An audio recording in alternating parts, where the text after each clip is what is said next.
Would you rather have Kyler Murray or Lamar Jackson as your franchise QB? Welcome to That's Good Sports. I'm Brandon Perna, and I was just in Florida doing NFL research at the highest level. Now I'm back and ready to break down the most pertinent NFL news. Kyler Murray inked a huge contract, and yet Lamar Jackson, who has been in the league longer, has not been extended. Which QB would you rather have as your franchise player? We'll break that down today. The NFL revealed all of their throwback helmets that will be used this season, and I will rank those appropriately, and also reveal the 8 cities for the XFL in 2023. Whew, that's good sports.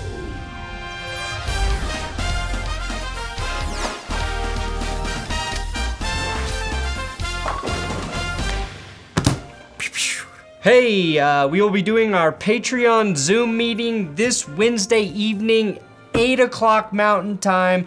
I put that info on Patreon and in the YouTube members tab, so check it. And I've got Big Dick Patreon shoutouts for Arthur Geneselli and Kaylee donating $204 for the year, and Charlie Coda. Patreon.com/thatsgoodsports. That's where you can support this channel and or YouTube memberships.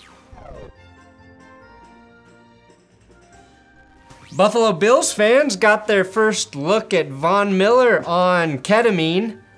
I mean, on the field. Wait, is he doing the Urkel?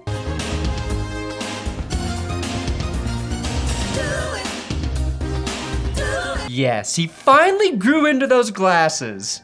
And I had to put on my glasses to make sure Kyler Murray's contract numbers were correct.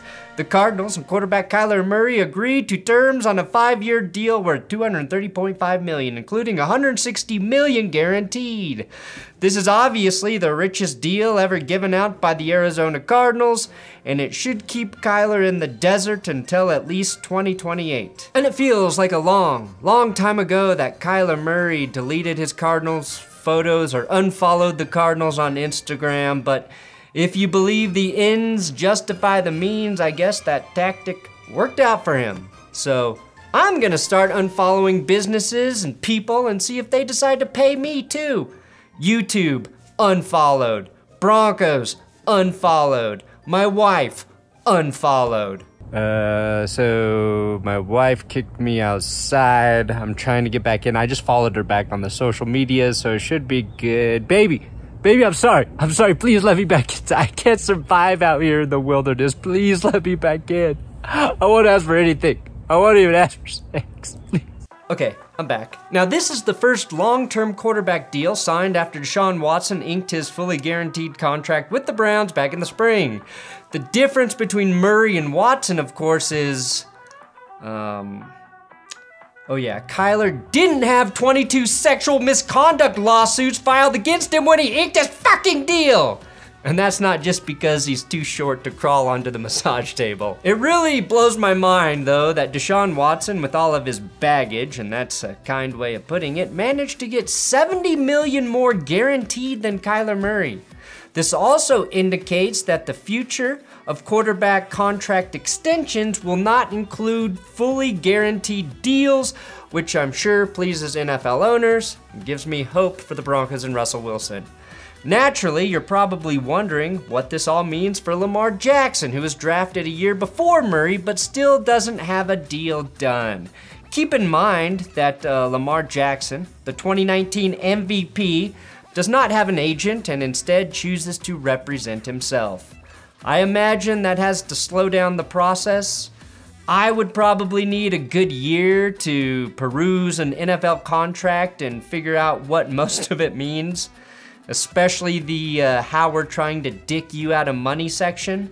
Another factor to play into this could be that the Ravens gave out one of the worst quarterback extensions in recent history back in 2013 when they handed Super Bowl MVP Joe Flacco the richest contract in quarterback history at the time.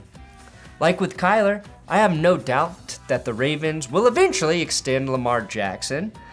They'd be idiots if they don't, But Baltimore is also one of the smartest franchises in sports, not just the NFL. I think Lamar Jackson's game will age better than most people think, though it's fair to be concerned about his health after missing part of the season last year and part of games in 2020 when he suffered from pooping in his pants. The Athletic, though, recently put out an article about which tiers every NFL QB falls into based on rankings provided by NFL coaches and executives. Aaron Rodgers was at the top of tier 1, followed by Mahomes, Brady, and Josh Allen. Guys like Matthew Stafford and Russell Wilson were tops of tier 2, but whichever defensive coordinator said this about Lamar Jackson should be fired and never allowed to even watch football again. This is a quote from an actual defensive coordinator, and I'm betting a shitty one. If he has to pass to win the game, they ain't winning the game. Throw for it, and he's got it! Marquise Brown hangs onto the football and scores! Another defensive coordinator said, he's so unique as an athlete, and he's really a good football player. But I don't give a shit if he wins the league MVP 12 times. I don't think he'll ever be a 1 as a quarterback.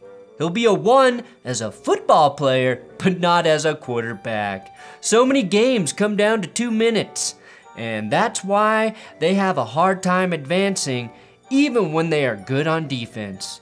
Second and goal, second in the game. There it is, caught! Lamar Jackson is not the best passing QB in the NFL. Because he does not have to be. That's what makes him so unique.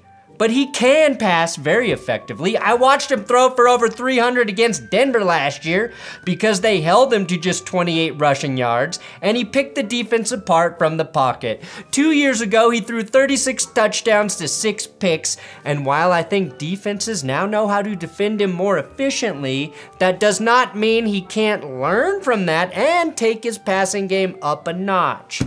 Derek Carr and Aaron Rodgers also were not good in last season's postseason, and nobody's critiquing their passing game like this. But then again, those two are Hall of Famers according to Devontae Adams. The Lamar Jackson hate, it is so unjustified.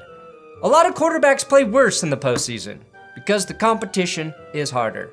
Yet teams who can run the ball and play defense are praised.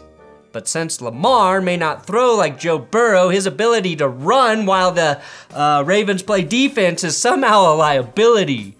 Tell me who this defensive coordinator is so I can rip out his face and eat his testicles in front of my face. Sorry, I was just in Florida and the bath salts have not worn off. But I would like to wag my finger in front of his face. Look, I'd take Lamar Jackson over Kyler Murray, and it's not really even close for me. Now, I'll admit, Kyler is probably a better passer than Lamar Jackson. He has a better arm, even though statistically, Lamar has a higher career passer rating, more air yards per attempt, a higher passing touchdown percentage, a near identical interception percentage. Bottom line though, Lamar is better at winning games. And even though he hasn't been as dynamic in the postseason, at least he didn't flat out give up like we watched Kyler Murray do against the Rams. Lamar Jackson is a better competitor than Kyler Murray. I think he's a better leader than Kyler Murray and an overall better athlete than Kyler Murray. And I would ride with Lamar over Kyler. Also, when Lamar does get extended, I don't think the Ravens are going to have to put a do your homework clause in his contract. Now, the Cleveland Browns, they traded away Baker Mayfield and decided they needed to upgrade and go get the best quarterback from the 2018 draft. So anyway, they just signed Josh Rosen. 3 of the first 4 QBs taken in that draft, Baker, Darnold, and Rosen, are now all on different teams. With Rosen in Cleveland, this will be his 6th NFL team in 5 seasons. Last year in Atlanta, Rosen went 2 for 11 for 19 yards and 2 interceptions. In his career, he's thrown 9 more picks than touchdowns and has gone 3 for 13 and 16 starts. In other words, he's the perfect Browns quarterback. And personally, I can't wait to see the battle between Rosen and Jacoby Brissett. The XFL announced the official 8 cities and teams that will kick off the 2023 reboot of the reboot. The former XFL cities from that last go-around that will remain the same are St. Louis, Seattle, DC, San Antonio, and Houston. The new cities include Arlington, Las Vegas, and Orlando, which means the Tampa Bay Vipers, the LA Wildcats, and the New York Guardians were all axed. I do like that the XFL will have actual home cities, and 2 of the best fan bases in the XFL and the St. Louis Battlehawks and the DC Defenders get their teams back. And we also know which coaches will be in each city. Bob Stoops will lead Arlington. Wade Phillips returning home to Houston. Rod Woodson with that goatee only made sense for Vegas. Terrell Buckley is going to Orlando. Hines Ward in San Antonio. Jim Haslett in Seattle. And Anthony Betch, please, will lead the Battlehawks to the promised land in St. Louis. And Reggie Barlow in DC. And now we will patiently wait for the XFL uniform drops for these new cities and their new logos. The NFL will have 13 teams with alternate throwback helmets this season. So I figured I should rank and roast them, starting at 13. Washington Commanders. I applaud the man who got paid for their alt helmet designs. His design choice was literally the color black. You just rebranded your team. And 1, you don't have a primary logo worthy of using for an entire season, and 2, your alt is nothing.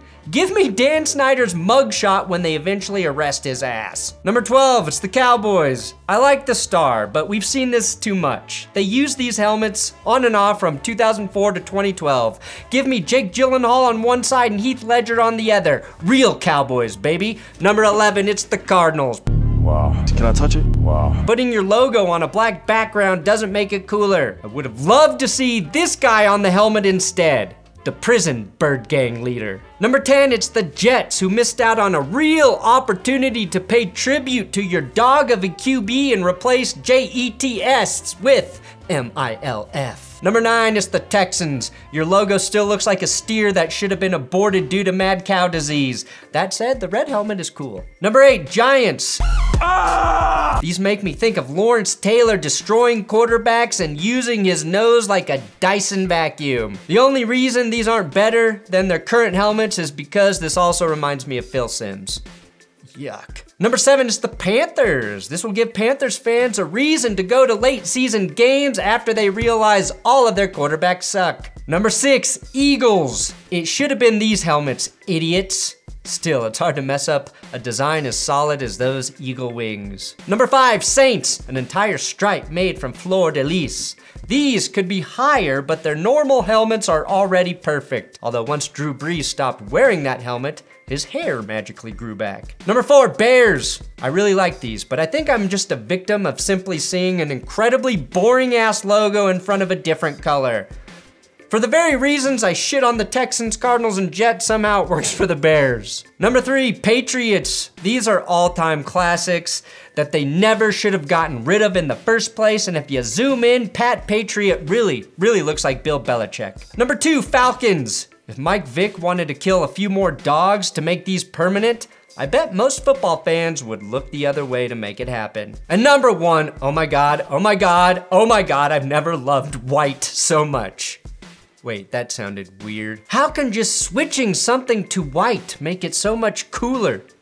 Well, it's a trick as old as the 1990s. The Bengals' normal uniforms are essentially Steve Urkel. And this is Jaleel White. And now that Von Miller Urkel reference isn't so random, is it? Thanks for watching That's Good Sports here on YouTube. Make sure you subscribe, and I dropped a John Elway stats video this weekend. Make sure you check that out. It's up on the screen right now. It's about what his stats would look like in today's NFL and why all the idiots who say his stats suck are wrong.